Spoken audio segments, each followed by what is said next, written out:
All right, Shalom. Oh, yeah, but Shalom to the left. I was going through YouTube and stuff and online checking out some different stuff on the news. You know, Esau being a damn devil, doing what they do best.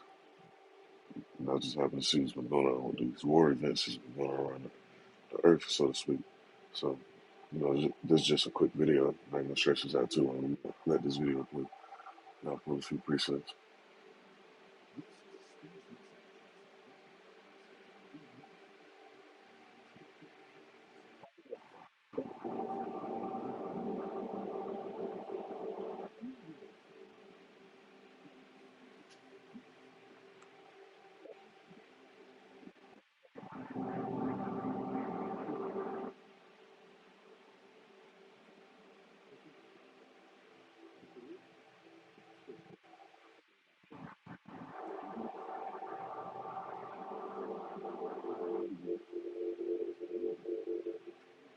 I see Esau talking that bullshit, but they really got a whole nother agenda.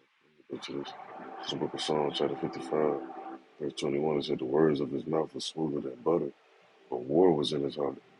And you hear Esau talking all peaceful and sweet. Hey, man, you better watch your back. They said his words were something that oil, hit where they draw swords. And these nations, they privy to this. That's why they've been building up their militaries. They're not worrying about all this other stuff like that. They're trying to make sure they can defend the devil.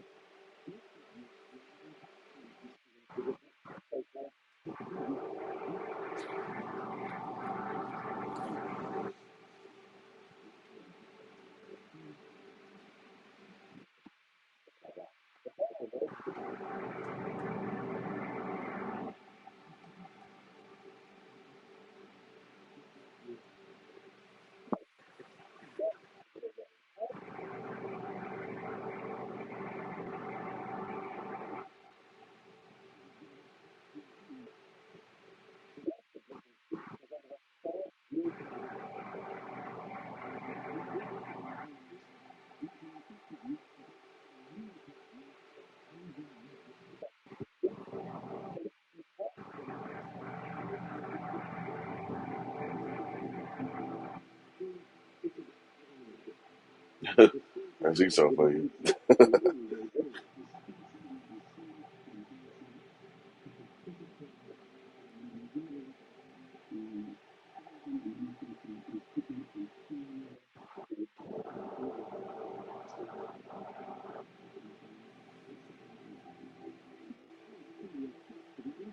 And see, that's Esau, man. That's exactly what the book of Psalms said right here. Go to this again. It said the words of his mouth were smoother than butter, but war was in his heart. And they talk all this, we gonna make peace, do this and do that. But the whole time, and they scheming and conniving. You see, it's the book of Psalms, chapter 35, verse 20 says, "For they do not speak peace, and they devise deceitful schemes against those who live quietly in the land." That's Esau, man. It's still got the same characteristics to this day. It's the book of Psalms, chapter 12, verse 2. It says, "They lie to one another. They speak with flattering lips and a double art." And this is what he said. We run that back real quick. I was cracking up when I first seen this. Run that back. What the hell Esau say, man? This some real deceitful shit right here to say. He said it's not about forcing countries to choose, and then what he said, it's about giving them a choice. Though, that sound like forcing to me. You're gonna give a person a choice, but you're gonna tell them you ain't forcing them. Let's skip up a little bit.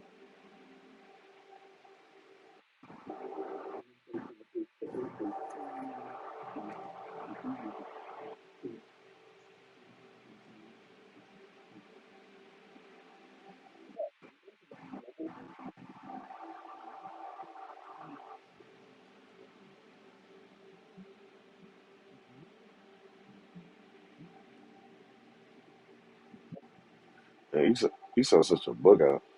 Most of the goods come from over there any goddamn way. So, yeah, if you go pre-sales, I'm gonna end this one.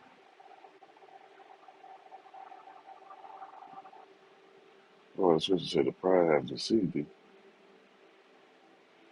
These nations, man, they gonna see that pride as a threat. That's what they're gonna see, and that's what they're gonna do. Let me see.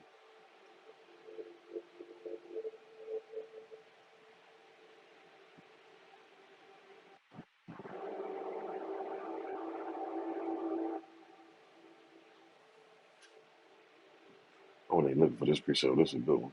So with Proverbs chapter 13, verse 10, it says, only by pride cometh contention, but with the well advised is wisdom. And hey, Esau advisors, they're not wise right now. They was wise, they'll be trying to restore and try to make their economy strong. But instead, they're going over across seas worrying about everybody else shit. Let me see.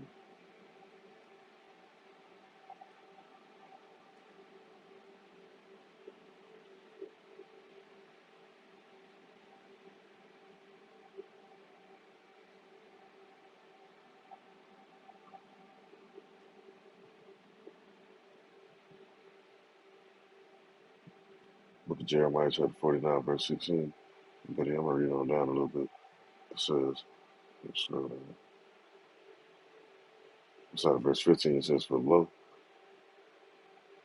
I will make thee small among the heathen and despised among men.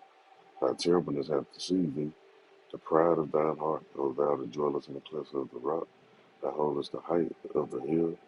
Though thou shouldest make thy nest as high as the eagle, I will bring thee down from thence, saith the Lord. It says in verse 17, also Edom shall be a desolation. Everyone that goeth by shall be astonished and shall hiss at all the plagues thereof, as in the overthrow of Sodom and Gomorrah, and the neighboring cities thereof. Saith the Lord Yahweh, no man shall be able to abide there, neither shall a son of man dwell in it. The reason why, the son of man ain't gonna dwell in it when his destruction comes. Let me go to this. Appreciate it right here.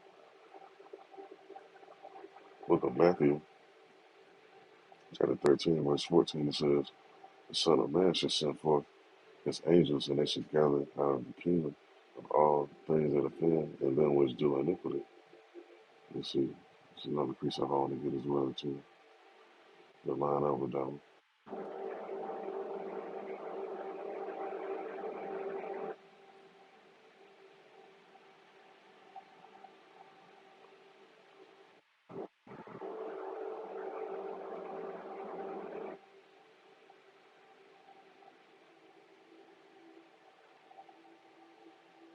It's the book of Mark, chapter 13, verse 27.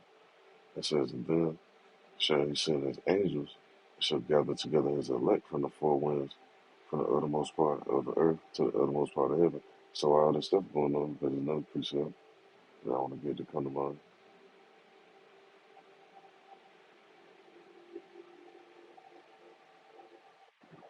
Book of Matthew, chapter 24, verse 6, it says, he shall have wars and rumors of wars, see that he be not troubled.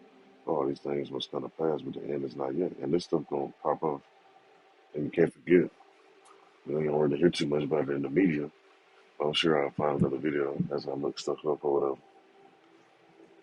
Nicaragua, the badge of servitude, that mark. That's gonna take place too as well. While all this stuff going on.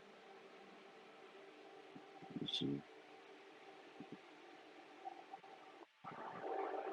It's in the book of Revelation, chapter 11, verse 14. It says, the second woe is past, and behold, the third woe cometh quickly.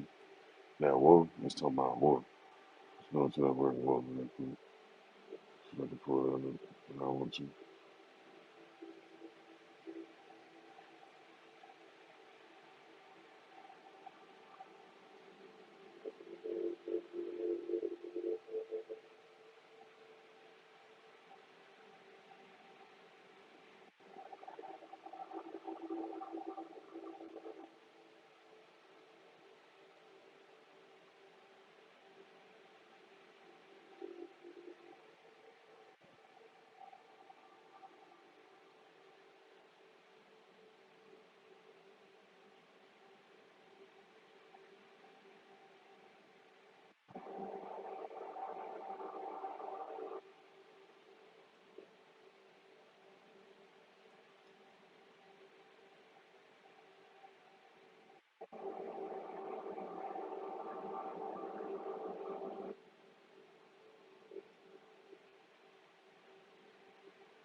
See, so I can give me a minute.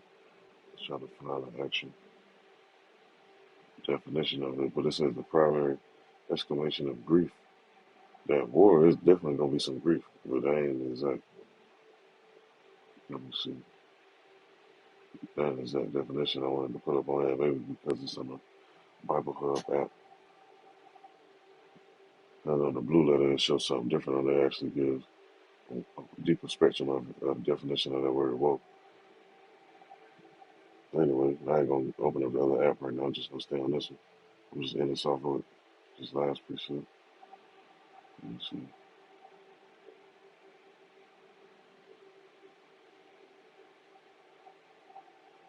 The book of Revelation, chapter 18, verse. Scroll down.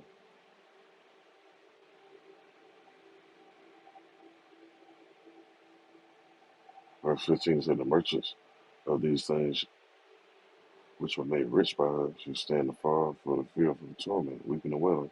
Because, hey, and one of those merchants is going to be Moab, which is known today as China. Because they make a lot of their money from sending stuff over there, sending cargo ships, merchandise. It says in verse 16, it says, and saying, alas, alas, that great city, I was clothed in fine linen, and purple and scarlet, and decked with gold and precious stones and pearls. For in 1 hour, so great riches has come to naught. Every shipmaster and all the company of ships, the sailors has been in trade by sea, stood afar off, and cried when they saw the smoke of her burning, saying, what city is like unto this great city? And they cast dust on their heads, and cried, weeping and wailing, saying, alas, alas, a great city wherein were made rich. All that had ships in the sea, by reason of the costliness for 1 hour, she's made desolate. And the saints gonna rejoice because of this. While they mourn, the saints gonna rejoice because they gonna know, okay, Babylon is through. Now it's time for these heathens to be put in their place where they're supposed to be at. Now it's time for the kingdom to be established on earth. Like scripture say, let thy will be done on earth as it is in heaven. And it's gonna be done. So I just want to bring this up. I ain't gonna go on too much more. I don't want to write this up. It's edifying. And you look up, man, and simultaneously when them arrows drop, them chariots gonna be out too. Everybody ain't gonna make it on them chariots. Our ancestors used to sing them songs, swing on sweet chariot, coming forth to carry me home. They knew what they was talking about. You see, it one time for them to come swing low down. But once this third woe take place, that's when they both swing low. So I don't want to rock this out, just edifying. Call on y'all about Shalom to the light.